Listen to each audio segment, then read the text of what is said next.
దేవుని పిల్లలమన్నాడు, తనకందరు తమ్ముళ్ళన్నాడు. ప్రతి వారిని ప్రేమించాలనే దైవ ప్రేమే అక్కడు చూపాడు. రాజుగా చేస్తానంటే పరిచారమే చేస్తానన్నాడు.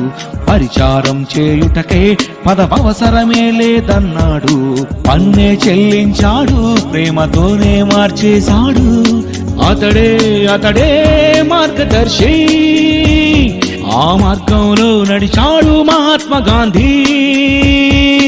మద్యపానాన్ని నిషేధించింది గాంధీ అయితే, ఆ గాంధీ బొమ్మను గాంధీ కోసం నోటుగా ఇస్తే గాంధీని గౌరవించారా? ఆ మహాత్ముని ధిక్కరించారా? సవరించాలి చట్టాలనే కాదు, సరిచెయ్యాలి మనుషులనే నేడు. సరిచేసిందా ఈ చట్టం, చంపుటకా ఈ సెక్షన్. హంతకులంతా చేస్తున్నది అది పని, ఈ చట్టం తన పని చేస్తున్నది అది పని. మొక్కై వంగనిది మ్రానైతే వంగునా, ఈ జ్ఞానం మనిషికి లేకుంటే ఈ మనిషే లొంగునా.